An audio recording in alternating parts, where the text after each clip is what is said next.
유다의 아사왕 둘째 해에 여로보암의 아들 나답이 이스라엘 왕이 되어 2년 동안 이스라엘을 다스리니라. 그가 여호와 보시기에 악을 행하되 그의 아버지의 길로 행하며 그가 이스라엘에게 범하게 한 그 죄 중에 행한지라. 이에 이사갈 족속 아히야의 아들 바아사가 그를 모반하여 블레셋 사람에게 속한 기브돈에서 그를 죽였으니 이는 나답과 온 이스라엘이 기브돈을 애워싸고 있었음이더라.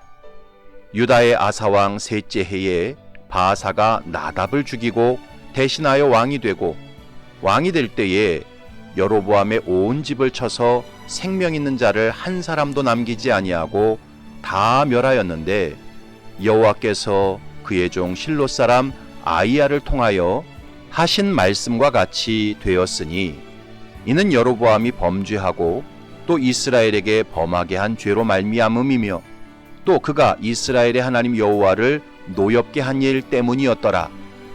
나답의 남은 사적과 행한 모든 일은 이스라엘 왕 역대지략에 기록되지 아니하였느냐? 아사와 이스라엘의 바아사 왕 사이에 일생 동안 전쟁이 있으니라. 유다의 아사 왕 셋째 해에 아히야의 아들 바아사가 디르사에서 모든 이스라엘의 왕이 되어 24년 동안 다스리니라.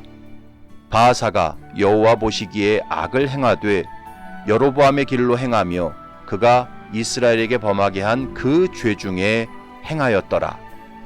아멘.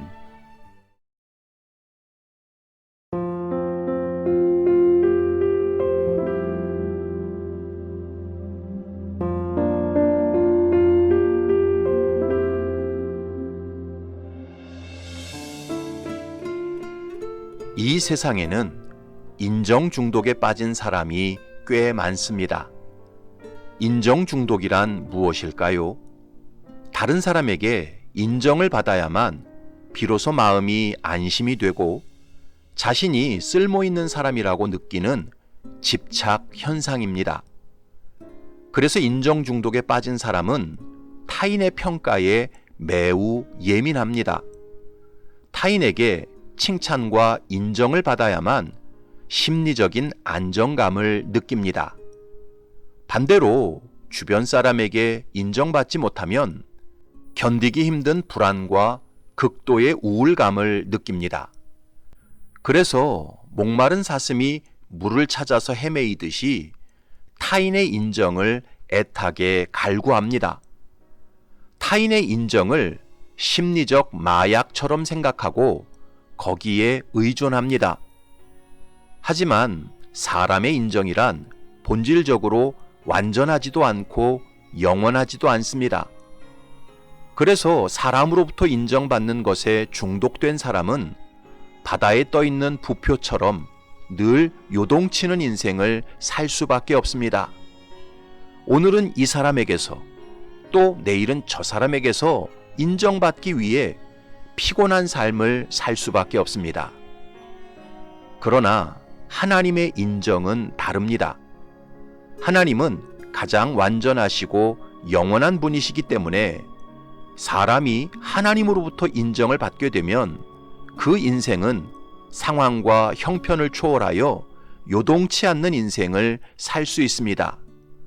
완전하고 영원한 하나님의 인정을 받기 때문에 어떤 조건에서도 참된 만족과 안정감을 누릴 수 있습니다.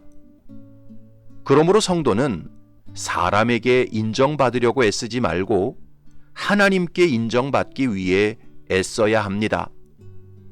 기독교 저술가였던 헨리 나우엔이 이런 말을 남겼습니다. 내가 하나님께 속했는지 사람에게 속했는지를 알 수 있는 시금석이 있다.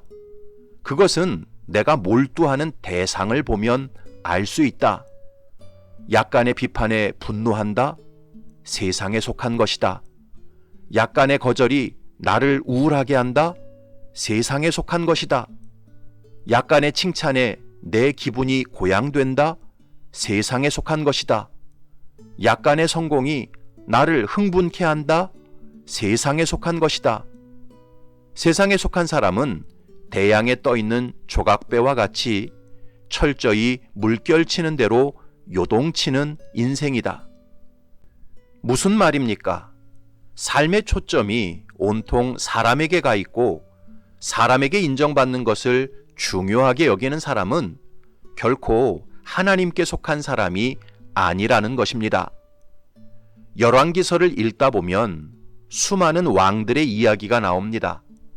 남유다와 북이스라엘의 수많은 왕들이 어떤 삶을 살았는지에 대한 기록이 나옵니다. 그런데 그 왕들의 기록 중에 빠지지 않고 공통적으로 나오는 표현이 하나 있습니다.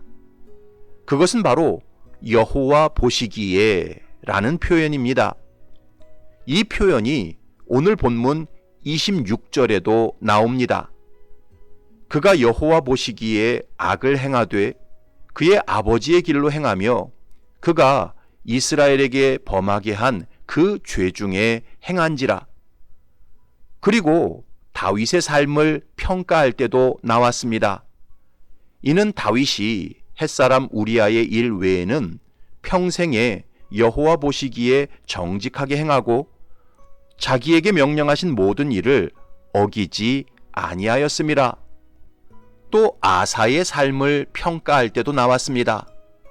아사가 그의 조상 다윗같이 여호와 보시기에 정직하게 행하여, 그리고 북이스라엘의 왕 바아사의 삶을 평가할 때도 나왔습니다.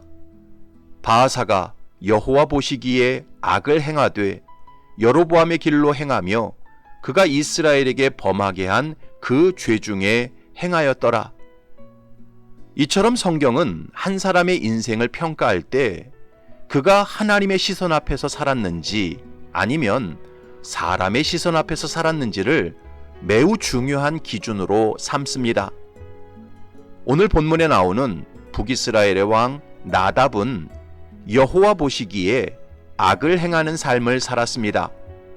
그래서 나답은 왕위에 오른 지 2년 만에 자기 신하였던 바아사에게 배신을 당해 죽고 말았습니다.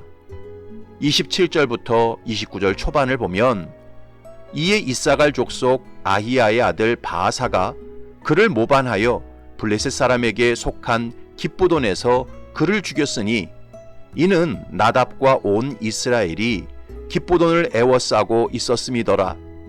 유다의 아사왕 셋째 해에 바아사가 나답을 죽이고 대신하여 왕이 되고 왕이 될 때에 여로보암의 온 집을 쳐서 생명 있는 자를 한 사람도 남기지 아니하고 다 멸하였는데, 나답은 아버지 여로보암의 뒤를 이어 북이스라엘의 왕이 되었습니다. 그리고 왕이 된 지 2년 만에 블레셋에게 빼앗겼던 북이스라엘의 땅 기브돈을 회복하기 위해 정벌을 나갔습니다. 그런데 거기서 자기의 신하였던 바아사에게 죽임을 당했습니다. 마치 이성계가 위화도를 정벌하러 갔다가 회군하여 당시 고려의 왕이었던 우왕을 폐위시켰던 것처럼 무장이었던 바아사 역시 기브돈을 정벌하러 나갔다가 거기서 자기 죽은 나답을 죽이고 스스로 왕이 되었습니다. 그렇다면 나답의 인생이 이렇게 짧고 비참하게 막을 내린 이유가 무엇이었습니까? 그것은 바로 나답이 하나님의 시선 앞에서 인생을 살지 않고 사람의 시선 앞에서 인생을 살았기 때문이었습니다. 사무엘의 어머니였던 한나는 자식을 낳지 못하여 오랜 시간 분인나의 격동을 받으며 고통과 눈물의 세월을 보냈습니다. 그러다가 실로 성전에서 하나님께 통곡하며 기도했고 하나님의 응답으로 사무엘을 낳게 되었습니다. 그리고 깨달은 인생의 진리가 하나 있었습니다. 사무엘상 2장을 보면 여호와는 죽이기도 하시고 살리기도 하시며 스올에 내리게도 하시고 거기에서 올리기도 하시는도다. 여호와는 가난하게도 하시고 부하게도 하시며 낮추기도 하시고 높이기도 하시는도다. 가난한 자를 진토에서 일으키시며 빈궁한 자를 거름더미에서 올리사 귀족들과 함께 앉게 하시며 영광의 자리를 차지하게 하시는도다. 땅의 기둥들은 여호와의 것이라. 여호와께서 세계를 그것들 위에 세우셨도다. 한나는 땅의 기둥, 세상의 기둥이 여호와의 것이라는 진리를 철저히 깨달았습니다. 여러분, 그렇습니다. 인생과 세상 역사는 오직 하나님께서 세우신 기둥 위에 서 있습니다. 따라서 하나님께서 우리 인생의 기둥 몇 개를 빼버리시면, 세상 역사의 기둥 몇 개를 빼버리시면 우리 인생과 세상 역사는 한순간에 무너질 수밖에 없습니다. 그러므로 인생을 가장 평안하고 든든하고 성공적으로 살고자 한다면 하나님의 시선 앞에서 살아야 합니다. 여호와 보시기에 합당한 삶을 살아야 합니다. 사람의 눈치를 보기 전에 먼저 하나님의 눈치를 보아야 하고, 사람의 비위를 맞추기 전에 먼저 하나님의 비위를 맞추어야 합니다. 사람의 인정을 구하기 전에 먼저 하나님의 인정을 구해야 합니다. 독일의 초대 총리를 지냈던 오토 폰 비스마르크라는 정치인이 있었습니다. 이 비스마르크가 자기 아들에게 보낸 편지에 이런 글이 실려 있습니다. 아들아, 오늘 내가 한 일에 대해 내일 다른 사람들에게 의견을 물어보면 반 이상이 부정적으로 대답한다. 그러니 남에게 칭찬받는다고 너무 기뻐할 것도 없고, 남에게 비난받는다고 너무 실망할 필요도 없다. 인간이란 본디 다 잘할 수 없게 되어 있다. 어떤 사람은 후세에 이름을 남기겠다는 생각을 가지고 있으나 이것도 지극히 어리석은 생각이다. 지금 나와 함께 있는 사람들도 내 마음을 알아주지 못하는데 어떻게 100년 후, 1000년 후의 사람들이 내 마음을 알아줄 수 있겠느냐? 그러므로 나는 다만 하나님께서 내 마음을 알아주실 거라 믿고, 누가 나를 칭찬하든지 욕하든지 그런 것에는 신경 쓰지 않는다. 지금 내가 독일 총리 대신이라는 어려운 일을 맡고 있는데 만약 하나님이 계시지 않는다면 나는 이 괴롭고 어려운 일을 단 사흘도 견뎌내지 못할 것이다. 그러므로 아들아, 주변 사람들의 평판에 너무 관심을 두지 말아라. 오직 하나님께 칭찬받도록 힘쓰거라. 사랑하는 성도 여러분, 풀은 반드시 마르게 되어 있고 꽃은 반드시 시들게 되어 있습니다. 이 세상에 영원토록 완전한 반석은 오직 하나님과 하나님의 말씀뿐입니다. 그러므로 남은 생에 사람의 인정과 시선에 널뛰는 인생을 살지 말고 오직 하나님의 시선과 인정을 구하며 살아야 합니다. 사람의 칭찬을 구하는 인생이 아니라 하나님의 칭찬을 구하는 인생을 살아야 합니다. 그럴 때 이 땅의 삶을 넘어 영원토록 평안하고 든든하고 성공적인 인생을 살게 됩니다.